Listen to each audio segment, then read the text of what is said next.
Welcome back to our channel Prabhu commerce academy. I am CMA Pratibha. जैसा कि आपको पता है कि CBSE के बोर्ड बहुत पास में आते जा रहे हैं। अभी हमारा अकाउंटिंग रेशो चल रहा है। अकाउंटिंग रेशो का हमने पिछले पार्ट में थ्योरी कवर करी थी। अगर आपने नहीं देखी है तो उसको देख सकते हैं। उसमें हमने बड़े इजी तरीके से थ्योरी कवर करी है। आज हम प्रैक्टिकल क्वेश्चंस पे जाएंगे। प्रैक्टिकल क्वेश्चंस पे जाने से पहले हम बेसिक्स क्लियर करेंगे। आप मेन क्वेश्चन पे मत भागना। अगर ये बेसिक अगर आपको आ गए तो आपको फॉर्मूला जो ड्राइव करना खुद से आ जाएगा। ठीक है, तो आप इसको समझना, ये मत करना कि भाई क्वेश्चन नहीं कर पा रहे, क्वेश्चन नहीं करवा रहे।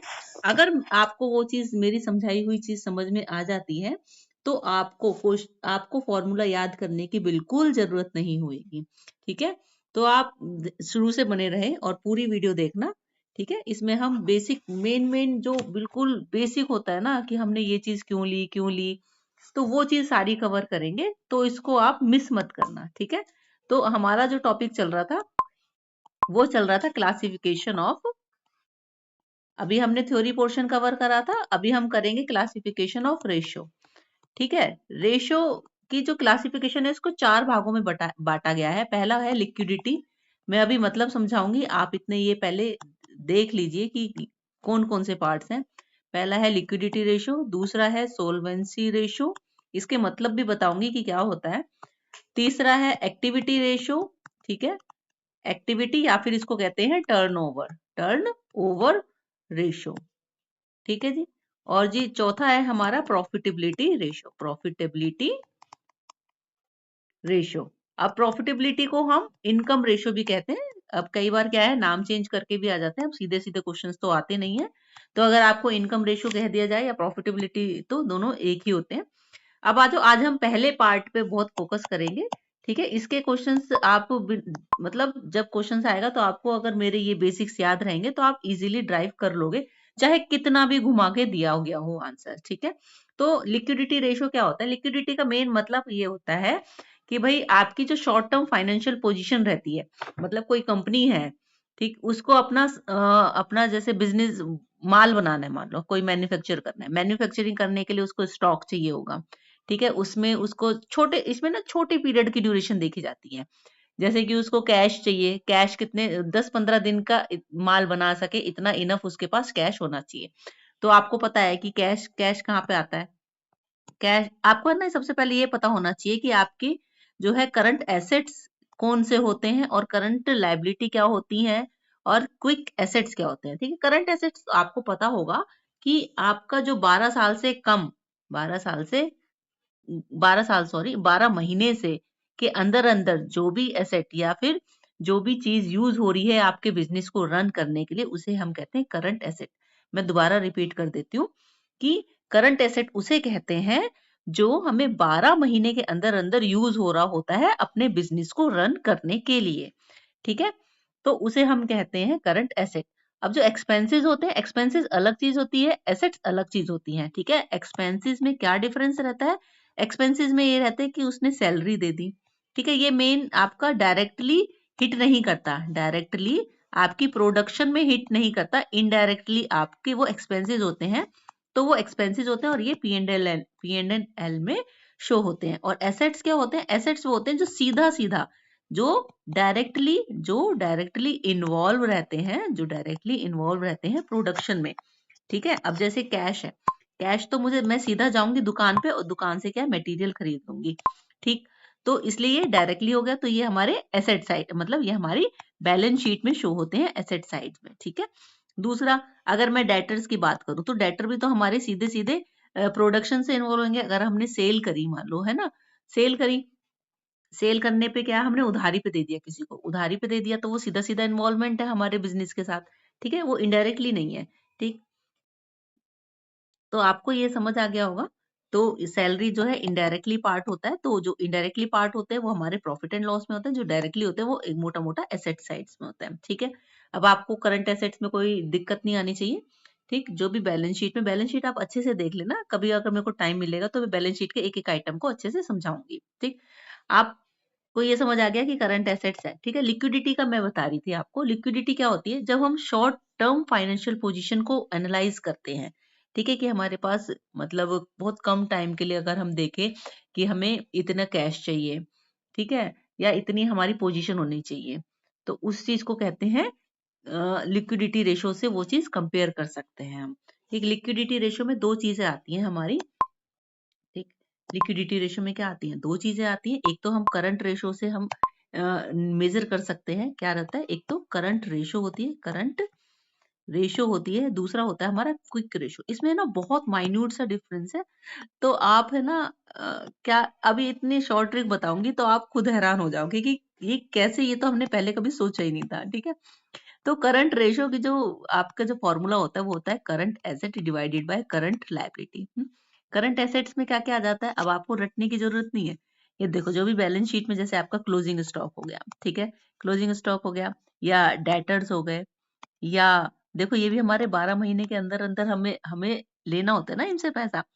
तो ये शॉर्ट टर्म के लिए ये हो गया, प्लस में कैश हो गया, प्लस में बिल रिसीवेबल, देखो इसको भी तो हम टाइम दे देते हैं, जैसे 3 महीने का हो गया या 4 महीने में हम उनसे वापस लेते हैं। ठीक है, तो ये जो सारी चीजें आती है वो करंट एसेट्स में आते हैं। अब देखो जो अगर अब इसमें ना एक जैसे एडवर्टाइजमेंट एक्सपेंसेस शो हो जाता है एसेट्स में, वो हमारे एक्सपेंसेस है, वो हमारे एसेट नहीं है। ठीक है, तो ये जो एडवर्टाइजमेंट एक्सपेंसेस ये हमारे लिए इनडायरेक्टली यूज हो रहा है ना, इनडायरेक्टली इन्वॉल्वमेंट है कि हमारी सेल्स बढ़ेगी, तो इसलिए हम इसको नहीं लेंगे, है ना।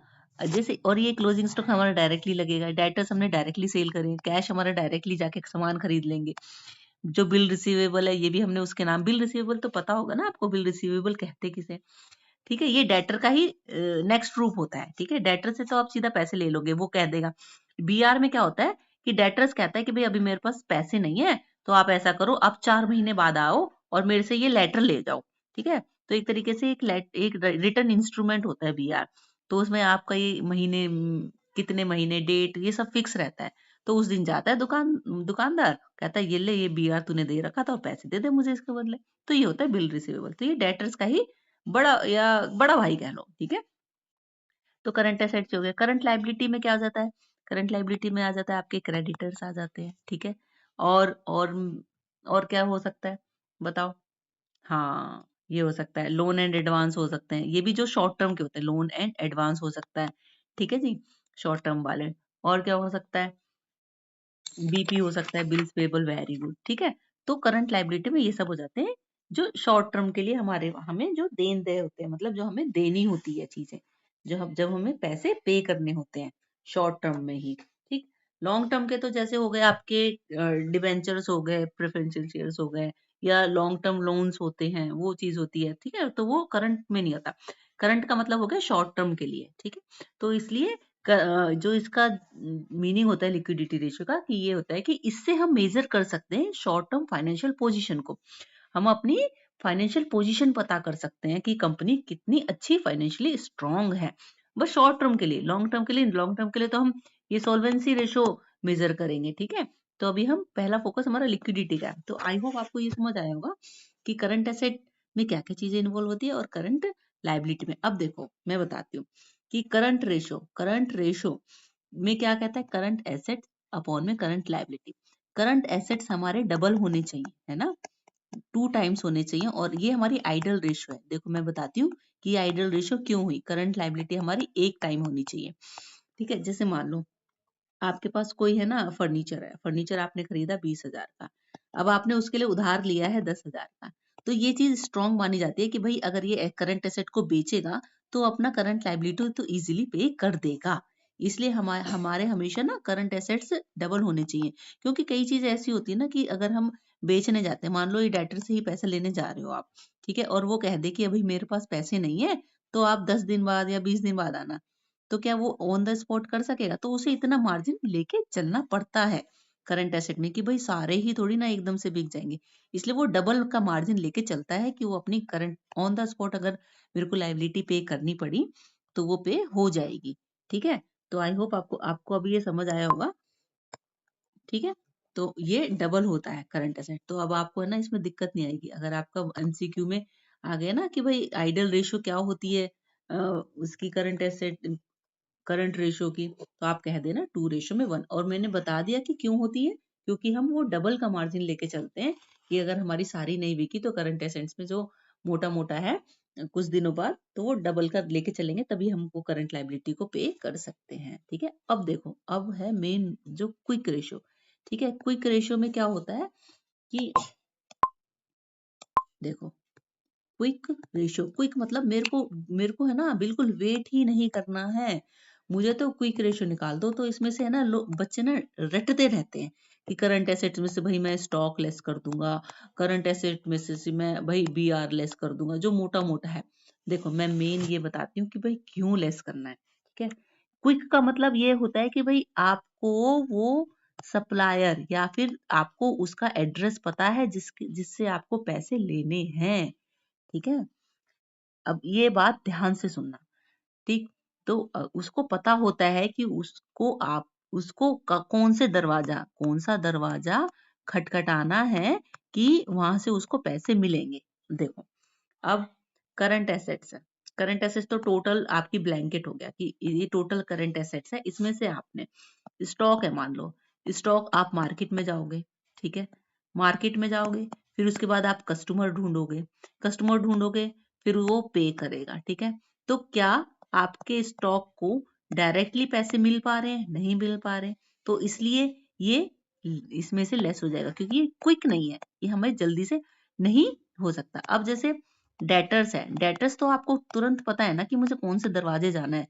जैसे श्याम है, ठीक है, तो श्याम से आपको पैसे लेने हैं, तो श्याम का दरवाजा खटखटाया आपने, तो ये डायरेक्टली आपका चला गया। तो नेक्स्ट इमीडिएटली आपको अगर पता है कि भाई इससे पैसे मिलने हैं आपको, तो वो चीज आपकी लेस नहीं होगी, वो आपका क्विक है। ठीक है, और जो आपको ऐसे क्विकली पैसे ना दे सके, तो वो चीजें लेस कर दो। अब देखना, कोई भी क्वेश्चन जैसे होता है, एक मैं एग्जांपल बता दूं कि मान लो इन्वेंट्री है। ठीक है, इन्वेंट्री अगर आ जाती है, तो स्टॉक है, तो स्टॉक का तो हमें पता नहीं ना, वो कहाँ पे कौन से दरवाजे में बेचने जाओगे, कौन सा एड्रेस तो नहीं पता, इसलिए उसको लेस कर देंगे। ये हमें क्विकली नहीं पता चल सकता, हम इतनी जल्दी किसी दरवाजे पे जाके पैसे नहीं ले सकते हैं ना। ठीक है, तो इन्वेंट्रीज में से लेस कर दो। अब कई बार क्या आता है, प्रीपेड एक्सपेंसेस आता है, हमारा क्या आता है, प्रीपेड एक्सपेंसेस। ठीक है, प्रीपेड एक्सपेंसेस भी लेस होते हैं। अब देखो, इसकी तो कहानी उल्टी है, ये तो हमने पहले ही खर्चा कर दिया, तो इसमें तो दरवाजे पे तो जाने की जरूरत ही नहीं पड़ी, तो ये तो मूल मंत्र ही खत्म हो गया, है ना भाई। ठीक, समझ आ गया ना। तो अब आप इसमें बिल्कुल कंफ्यूज नहीं होगे कि क्विक रेशियो में क्या चीज लेस करें। तो ये सबसे इम्पोर्टेंट पॉइंट था। तो करंट एसेट्स में से आप स्टॉक लेस कर दो, प्रीपेड जो भी दे रखा हो कि भाई आप डायरेक्टली पैसे ले ही नहीं सकते। ठीक है, जो मैंने इधर कॉन्सेप्ट बताया ना, ये इम्पोर्टेंट है। ठीक है, ये अगर आपके दिमाग में रह गया ना, तो आपको पता चल जाएगा कि भाई मुझे क्विक रेशियो बनाने के लिए क्या चीज लेस करनी है। ठीक है, बस क्विक रेशियो में क्या है, करंट एसेट में से वो चीजें लेस कर दो कि जो आप डायरेक्टली पैसे नहीं ले सकते, जिससे है ना, जो आपको एड्रेस नहीं पता कि आप कौन से दरवाजे पे जाके दरवाजा खटखटाओगे। अब बीआर का भी तुम्हें पता है एड्रेस, कि भाई 4 महीने बाद मुझे इस एड्रेस पे जाना है, इसलिए हम बीआर लेस नहीं करते। ठीक है, हाँ, तो अब ये नीचे आ जाएगा करंट लायबिलिटी। इसमें से हमने कुछ लेस नहीं करा, क्योंकि हम ये सोचते हैं कि भाई करंट लायबिलिटी तो हमें पूरी ही पे करनी पड़ेगी, इसमें से हम कुछ अपनी रिस्पॉन्सिबिलिटी को कम नहीं कर सकते, जितनी है उतनी तो पे करनी पड़ेगी।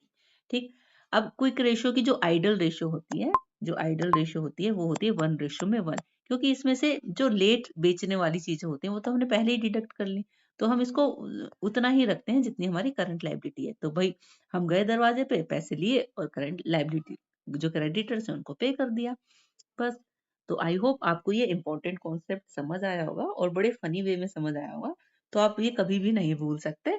तो आपको अगर ये हेल्पफुल लगी है, तो आप अपने दोस्तों को सब्सक्राइब करवाइए और इस चैनल को ज्यादा से ज्यादा प्रमोट करो, ताकि मुझे मोटिवेशन मिले कि भाई मैं और अच्छी अच्छी वीडियोस बनाऊं और आपके लिए कोई आइडिया लाऊं। ठीक है, थैंक यू। जब तक के लिए आप स्टडी कीजिए, नाम अपने माँ बाप का नाम रोशन कीजिए। Thank you.